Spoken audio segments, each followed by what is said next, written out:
Hola y bienvenidos al tercer episodio de Doctor Doti, una producción de Estudio Doti. Mi nombre es Natalia Borbolla y el día de hoy hablaremos con un médico intervencionista, cuál es su área de trabajo y nos platicará un poco sobre la hiperplasia benigna prostática.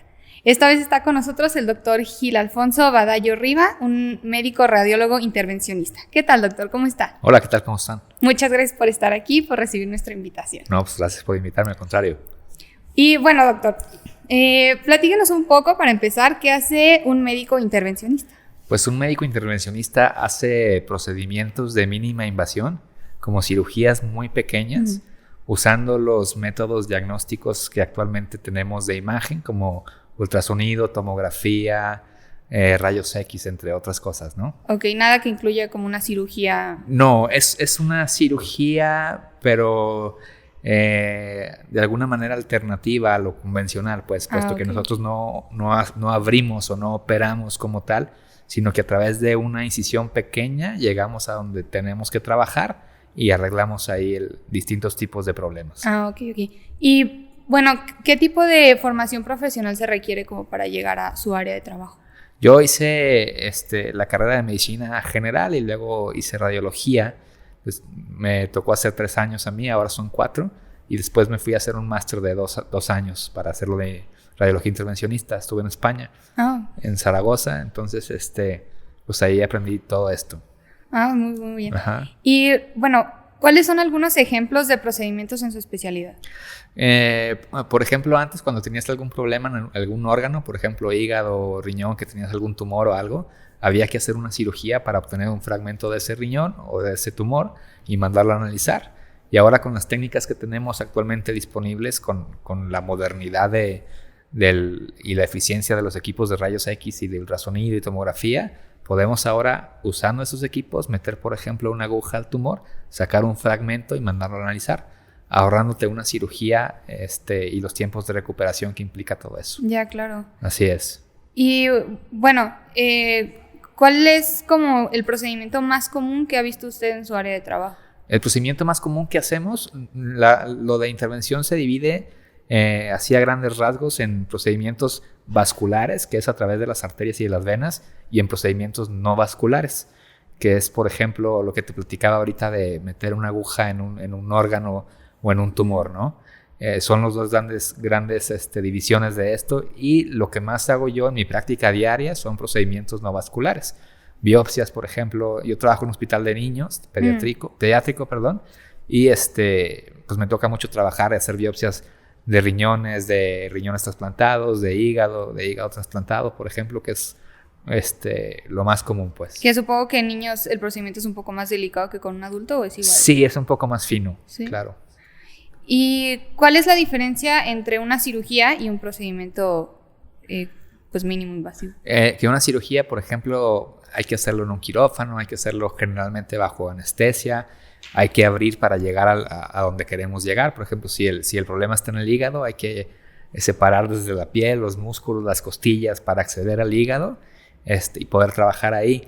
Y eso implica que entre más tejidos vayas tú abriendo o liberando, esos tejidos al final de la cirugía, de lo que hagas, pues tienes que irlos cerrando, tienes que irlos afrontando, suturando, y la recuperación para que esos tejidos vuelvan a sanar es más o menos como entre 7 y 15 días, mientras que al nosotros trabajar con procedimientos mínimamente invasivos guiados por imagen, podemos meter una aguja y la incisión es de un par de milímetros con una recuperación casi de inmediata. Son procedimientos prácticamente ambulatorios en los que a lo mejor en la mayoría de los casos el paciente no tuviera que quedarse internado para la recuperación, o si lo hace, al día siguiente estar en casa integrado a sus actividades normales completamente. Órale, pero entonces en esta no se requiere anestesia. Hay pacientes en los que sí te piden, pero generalmente se usa anestesia local. Ok. ¿De acuerdo? Y bueno, entonces ahora yéndonos un poco más al tema que vamos a platicar aquí. Claro. ¿Podría platicarnos un poco sobre qué es la hiperplasia prostática benigna? Claro, la hiperplasia prostática benigna es un crecimiento prostático normal o esperado a nosotros los hombres cuando cumplimos cierta edad, generalmente es por ahí de más de los 60, hay ciertas células en la próstata que empiezan a crecer de manera natural, sin que esto signifique que sea un proceso canceroso. La próstata está ubicada abajo de la vejiga y que la vejiga es donde se concentra la orina. A través de la próstata pasa el tubito que conecta la vejiga con la uretra, que así se llama ese tubito, la uretra, y para poder orinar, pues tiene que pasar en medio de todo eso la orina, ¿no? Y este crecimiento prostático, al estar la uretra justo en medio de la próstata, causa o comprime ciertamente la uretra, causando a los señores problemas para orinar de manera satisfactoria. Se quedan con ganas de orinar, no tienen un vaciamiento de la vejiga adecuado. Y dolor y orinan con cierta... Tienen que orinar cada vez más frecuente para vaciar la vejiga y condiciona o trae ciertas molestias, ¿no? Incómodas, pues, a los hombres. ¿Y tiene algo que ver también, por ejemplo, la incontinencia o algo así, o no? Sí, empiezan, por ejemplo, a tener goteo en las noches cuando terminan de orinar o ciertos problemas, por ejemplo, como que no sientes que terminaste de orinar y te quedas con esa cierta sensación de que tienes que levantarte otra vez al baño.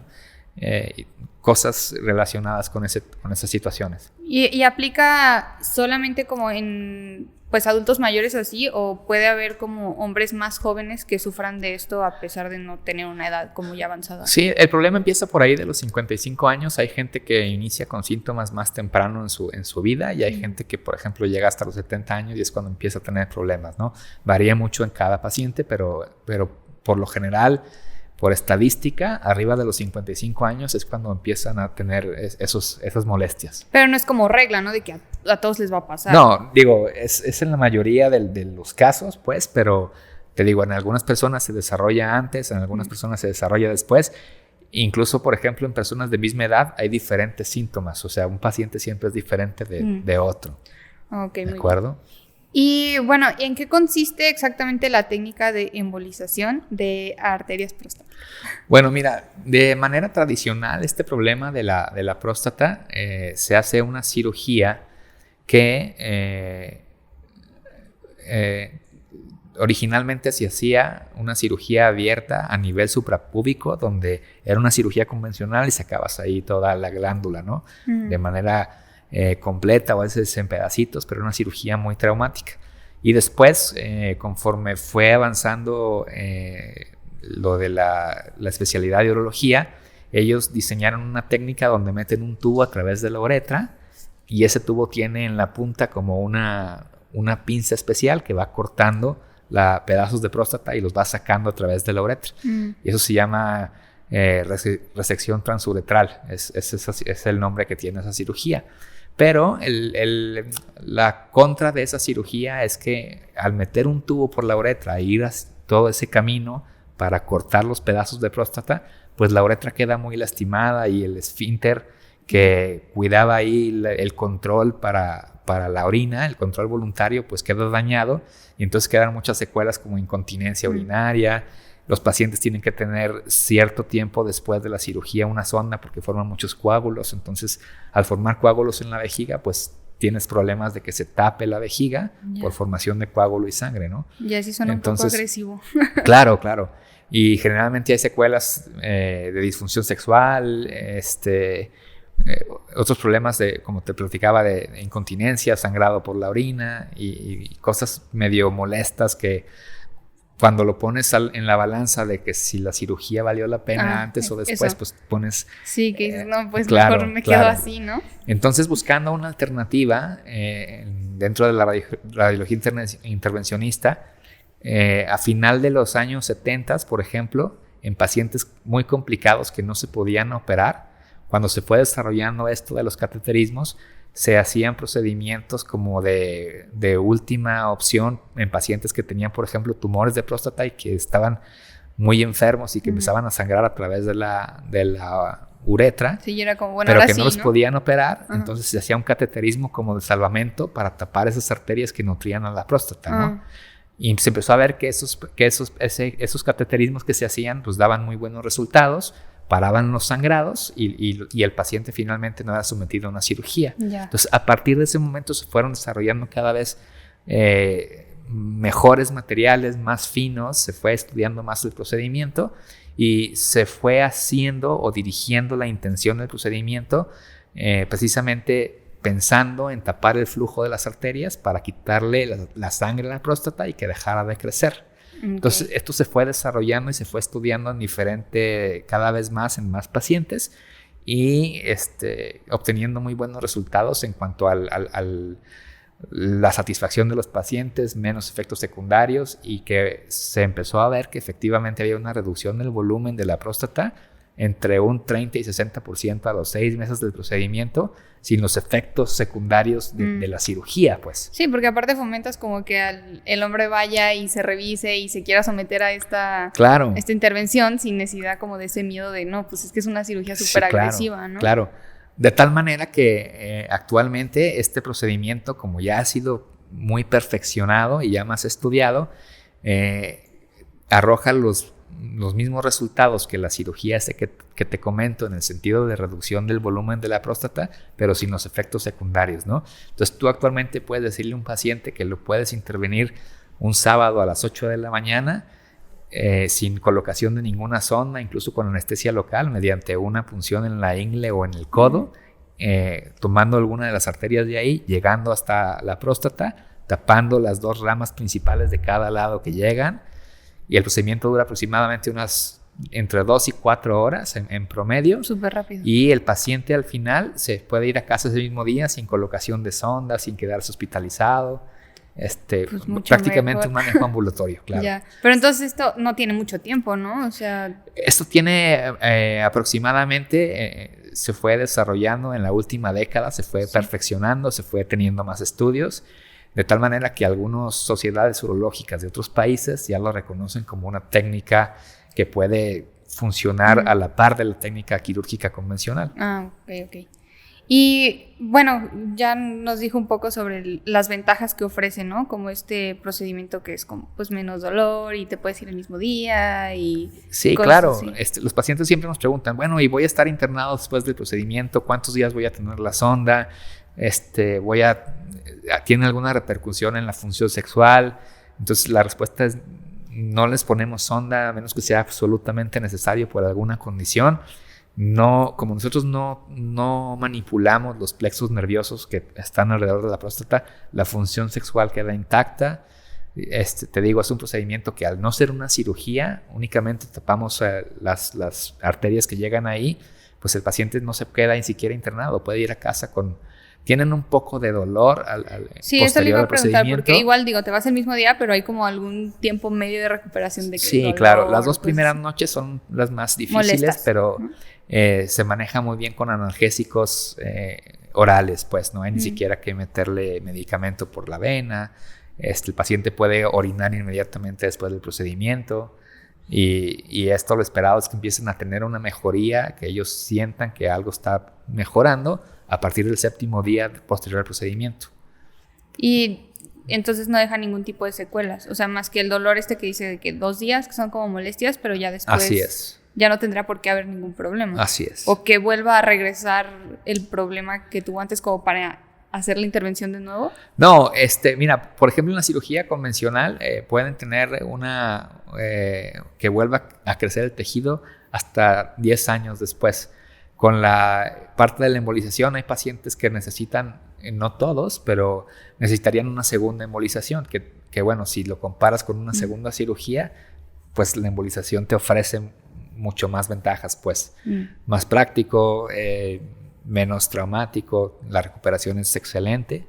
Y bueno, es rara vez que se ha tenido que intervenir algún paciente por segunda vez, pero es una posibilidad, pues. Pero sin embargo, te lo vuelvo poniendo sobre la mesa la posibilidad de 2 cirugías, pues el procedimiento es mucho mejor.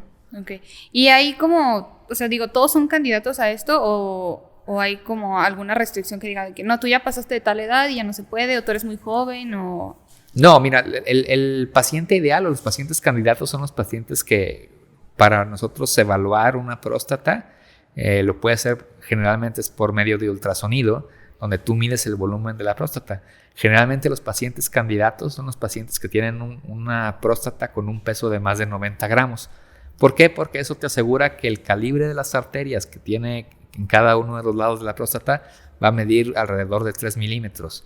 Los catéteres pequeñitos que usamos nosotros, para que te des una idea, más o menos andan entre 1.2 milímetros, el más pequeño. Entonces, asegurando que tienes un camino de 3 milímetros para navegación, pues aseguras que el paciente sea un candidato idóneo. Pues para empezar, ya cuando un paciente tiene estas molestias y quiere ser sometido al procedimiento, nosotros primero les hacemos un estudio que es una angiotomografía, que es como un mapa de sus arterias de la pelvis, para ver que no encontremos alguna otra condición, alguna arteria cerrada por alguna calcificación, algún tumor o alguna situación extraña.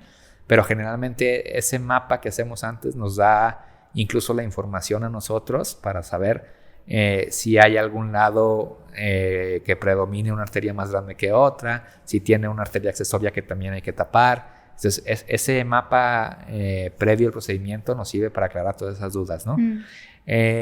Generalmente, a menos que hubiera alguna condición, algún tumor o que tuvieran mucho calcio en sus arterias, que pasa en personas mayores, pero lo común es que la mayoría de los pacientes sean candidatos, pues, porque es un cateterismo que no es, no hay ninguna dificultad técnica mayor que te impida realizar el procedimiento. Ni aunque, por ejemplo, no sé, fuera una persona con sobrepeso. Sí, ¿De todas maneras aplica? Generalmente, por ejemplo, aquí en la ciudad lo empezamos a hacer para no estar como compitiendo con los urólogos en el sentido de los pacientes, pues lo empezamos a hacer en pacientes que ellos por alguna condición no pudieron operar. Personas ya mayores, diabéticos, hipertensos, o personas que por alguna condición están tomando medicamentos para estar anticoagulados, que tienen algún esteno en el corazón o algo, que esos pacientes no los puedes operar por esas condiciones. No. Entonces los mismos urólogos dicen, oye, necesito que tú operes o que trates a este señor, porque si yo lo opero, quizás muera en la cirugía por todo lo que tiene de extra, ¿no? Sí. Entonces este procedimiento es ideal para ese tipo de pacientes con otras complicaciones. O sea, con los que no se pueden tratar como con lo tradicional, entonces se vienen para acá. Cuando empezamos a hacer ese procedimiento, yo tengo un amigo ahí, urólogo, que le comenté y todo eso del procedimiento, le gustó mucho. Y los primeros pacientes que empezamos a meter fueron pacientes de este tipo, ¿no? Fue un señor de 91 años, el primero, que también era hipertenso, que tenía ya portador de sonda crónica, que también para eso hicimos el procedimiento, para que la próstata disminuyera de su tamaño y poderle quitar la sonda, ¿no? Sí. Pero era un paciente con condiciones que no estaba ya apto para cirugía. Sí, porque justo ahorita que menciona lo de los anticoagulados y así, creo que eso también es como súper importante. Sí, porque, claro. Pues con ellos hay que tener como con mucho cuidado. Bueno, se lo comento porque, por ejemplo, mi papá es anticoagulado. Ajá. Entonces, siempre es un rollo de que pues no se puede vacunar o no puede hacer cierto tipo de cosas porque está con el medicamento o porque tiene la válvula en el corazón y cosas así. Entonces, este tipo de procedimientos a esas personas como muy específicas claro, les va de maravilla, claro. Ay, no, pues excelente. Y bueno, y por ejemplo, ¿y cuáles han sido como los resultados en los pacientes que ya ha atendido con esta técnica? Mira, por ejemplo, este señor que te platico, el objetivo con él era no solo de reducir el tamaño prostático, sino quitarle la sonda, ¿no? Y le logramos quitar la sonda al mes y medio después del procedimiento, de manera que el señor podía orinar ya con un chorro, con una fuerza suficiente y ya no tenía ninguna molestia, ¿no? Que es el que me comenta que le pasó a su compañero urologo. Así es. Okay. Ajá, fue el primero que hicimos. ¿Y ha tenido como algún problema o alguna secuela alguno de sus pacientes? Hasta ahorita no hemos tenido ninguna complicación en los que llevamos, y pues esperemos seguir por esa vía, ¿no? Pues sí. Así es. Y precisamente trabajamos de la mano con los urólogos, porque si hay alguna complicación ellos nos ayudan a asumirla de alguna manera. Sí, pues es como un trabajo en equipo. Claro, claro, así es. Y bueno, ¿cuál ha sido la repercusión de la introducción de esta modalidad de tratamiento entre los urólogos y los radiólogos intervencionistas aquí en México específicamente? Pues mira, aquí en México esta técnica es relativamente también nueva. Yo incluso fui a aprenderla a Portugal, que fue uno de los lugares donde se desarrolló, y fui para allá en el 2019. Ellos tienen, como te platicaba, más o menos como unos 10 años de ventaja de nosotros, con buenos resultados, pero sí también los urólogos, al ser esta cirugía que te platico tradicional de lo de la próstata, pues es la que más hacen ellos. Entonces, de alguna manera es sentían ellos que llegábamos nosotros como a competir con ellos, ¿no? Entonces al principio ellos mismos criticaban el procedimiento y hacían ellos estudios con el fin de opacar de cierta manera el procedimiento, decían que no servía, que no tenía eficiencia, ¿no? Entonces, a los intervencionistas eso los obligó a perfeccionar un poquito más la técnica para dar mejores resultados y estar más o menos como al mismo nivel en cuanto a resultados, y decir, mira, con sí las se ventajas, puede. claro, con las ventajas que tenía de que no había tantos efectos secundarios, ¿no? Y con los pacientes no he tenido este problema, o sea, que tengo un paciente que diga como, no, eso no porque es nuevo, yo prefiero mejor someterme a una cirugía tradicional. Sí, hemos tenido, o sea, como siempre que hay algún procedimiento nuevo, hay gente que por ejemplo, le dice al paciente, no, eso no te va a servir para nada y no te lo hagas y mejor vamos a tu cirugía para estar seguros de que te va a funcionar y todo eso. Claro, por supuesto que lo hemos tenido aquí en la ciudad, ¿no? O que llegue, que es que mi otro doctor me dijo que mejor la cirugía o que no servía. Claro, entonces mira, de cierta manera eso nos ayudó a ver de qué manera o cómo podíamos sacar... darle la vuelta a esa situación, ¿no? Entonces empezamos a dar charlas informativas con los urólogos, sobre todo con los que eran ya amigos de formación de nosotros. Algunos de ellos empezaron a tomar un poquito mejor y ellos mismos fueron los que cuando tienen un paciente complicado que no pueden tratar por alguna condición, son los que nos mandan. Entonces intentamos empezar por ese camino para evitar alguna fricción o que sientan que les estamos quitando a sus pacientes, ¿no? De tal manera que lo que queremos es trabajar de la mano. Ahora, curiosamente, por ejemplo, en Estados Unidos la mercadotecnia al paciente es diferente. Por ejemplo, las compañías que desarrollan los catéteres o los materiales con los que se hace este procedimiento, por ejemplo, hacen sus páginas de internet, sus anuncios en la tele, no dirigido tanto a los médicos, sino como informando a los pacientes que ese procedimiento está disponible y que se lo vayan a pedir a su doctor. Entonces allá la ventaja de esto es que como la gente está un poquito más estudiada, acude ya al urólogo pidiéndole ese procedimiento. Sí, pues justo son como los spots que ves en la tele, claro, ¿no? Sí, claro. Que son bastante comunes allá y aquí es raro que veas algo así como tú como paciente pídele esto a tu doctor o está disponible este procedimiento. Es que es eso, y la mercadotecnia americana pues es esa diferencia que va enfocada al paciente y el paciente va y le pide eso a su médico tratante, ¿no? Entonces, de cierta manera, llevamos haciendo ese tipo de publicidad este año y ha funcionado porque llegan pacientes ya llamándote, pidiéndote el procedimiento o incluso urólogos que me han llamado pidiendo, oye, llegó este señor pidiéndome esto que tú haces. Digo, no siempre tan contentos, pero, pues, o sea, hay que llegar al punto de equilibrio donde todos podamos trabajar juntos, sí, pues ¿no? Es como ir de la mano. Claro. Sí, ya. Y bueno, y por ejemplo, ¿cuáles son las causas, a su juicio, a su opinión, de que aún no esté suficientemente desarrollada en la mayoría de los hospitales de nuestro entorno? Bueno, al menos, no sé, aquí en Guadalajara, porque a lo mejor en Ciudad de México es diferente o en Monterrey o así, y aquí en Guadalajara sea tal vez diferente. Sí, yo creo que tiene mucho que ver la parte comercial, pues, que lo que te platicaba ahorita, que al ser un procedimiento nuevo y que va en contra de lo tradicional o compite con lo tradicional, de cierta manera no se le ha dado mucha publicidad. Encima de todo esto, no es un procedimiento que sea tan... O sea, que tú puedas ir a aprenderlo afuera. O sea, cuesta un poquito... Yo estuve mandando correos a España, a Estados Unidos, y la única persona que me aceptó para yo estar ahí aprendiendo esto fue un portugués que fue el que desarrolló esto, ¿no? Pero de repente no hay tantos centros en el mundo donde tú puedas ir y formarte y aprenderlo. O sea, esos centros son muy limitados ahora y yo pienso que también eso tiene que ver en que no se haya desarrollado tan rápido a diferencia de otras técnicas. Sí, pues porque es relativamente nuevo, ¿no? Ajá, encima de esto, los intervencionistas pues realmente en comparación con todas las especialidades que hay disponibles en el país somos muy poquitos. Somos un grupo muy reducido. Apenas hace un par de años se formó una sociedad el Colegio Mexicano de Intervención que apenas está formado por 100 médicos de todo el país, ¿no? Y la mayoría concentrados incluso en DF. Entonces esto también tiene que ver que esto vaya un poco lento. Sí, porque igual, pues por lo mismo de que va empezando y así, no es como que puedas encontrar el tratamiento disponible en cualquier lado, ¿no? Claro. A lo mejor soy, no sé, de Puebla y me quiero someter a eso y es como, bueno, me tengo que ir a Guadalajara o a Ciudad de México, ¿no? Sí, claro. Yo, por ejemplo, sé que en DF lo han hecho un par de veces. En León también está un colega que lo hace.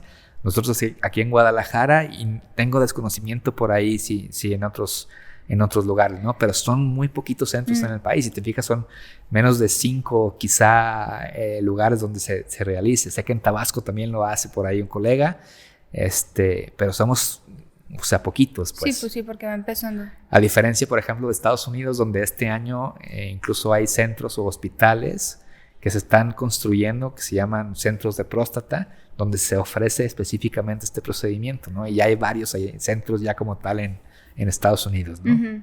Y bueno, yéndonos un poco con lo de los hospitales, ¿ve alguna diferencia como en la implementación de este tratamiento en hospitales públicos y en los privados? Mira, sí tiene una limitante porque el procedimiento se realiza en una sala de rayos X especial, que se llama sala de hemodinamia. Y esa sala de hemodinamia, aparte que hace la diferencia entre algunos hospitales que la tienen y no, la sala tiene que tener ciertas características, tiene que dejarte hacer el tubo de rayos X de la máquina tiene que girar en cierta forma para tú sacar unas imágenes que son como un mapa, uh-huh, para saber si realmente estás en el sitio que vas a embolizar o no. Entonces no cualquier equipo de hemodinamia te hace ese mapa, pues. Entonces, sí, también por eso tiene a la vez un grado mayor de complejidad, porque hay que hacerlo en una sala bastante especial, ¿no? Sí, o sea, tiene que ser como muy específica, ¿no? Como cualquier especialidad. Una sala nueva, una sala moderna, pues. Ya. Y bueno, igual, nada más para finalizar, ajá, la última pregunta es, ¿qué futuro cree que le aguarda a corto o largo plazo este procedimiento? ¿Qué tan rápido cree que pueda avanzar, ya que se conoce? Yo creo que entre más difusión tenga, va a ir avanzando más y va a ser cada vez más comercial. A tal manera que, por ejemplo, cuando pasó con el procedimiento de los miomas, que es, por ejemplo, más o menos para darte una idea en comparación con la próstata, pues es en la mujer lo que correspondería a la próstata, uh-huh, y al principio también era muy poco común y en unos años se fue desarrollando a tal grado que, por ejemplo, ya las aseguradoras, algunas de ellas te cubren el procedimiento, ¿no? Entonces yo tengo, por lo que hemos visto cómo se ha desarrollado en Europa, en Estados Unidos ahora, apenas en el 2017 fue aprobado por la FDA en Estados Unidos. Entonces, esto tiene mucho peso para que sea como un trampolín para que siga avanzando esto y desarrollándose cada vez más. De tal manera que, por ejemplo, están haciendo ya estudios ahora, en este momento, para que este procedimiento sea aplicable también para pacientes que tengan cáncer de próstata en etapas tempranas. Entonces, tiene mucho futuro y tiene mucho potencial. Y te repito que en Estados Unidos están construyendo clínicas específicas que se llaman así centros de próstata, para ofrecerte este procedimiento también como una alternativa al tratamiento de problemas prostáticos. Sí, y como dicen, ¿no? Que funcione como o sea, como si fuera un efecto dominó, ¿no? Claro. Cuando Estados Unidos ya lo empieza a hacer, ya todo claro, es como de, bueno, yo también lo implemento en mi país, ¿no? Entonces tiene muchísimo potencial, tiene un gran futuro y nosotros, yo en lo personal quiero llevar esa bandera aquí en el país, ¿no? No, pues lo más seguro es que lo haga, doctor. Esperemos que sí. Pues muchísimas gracias por estar con nosotros y platicarnos un poquito sobre este tema que a lo mejor es desconocido para muchas personas y bueno, más para tal vez las mujeres. Ajá. Y pues nos dio mucho gusto de tenerlo aquí. Muchas gracias. No, muchas gracias a ustedes por todo. Y pues gracias a todos ustedes por escucharnos en un nuevo episodio y nos vemos en la siguiente.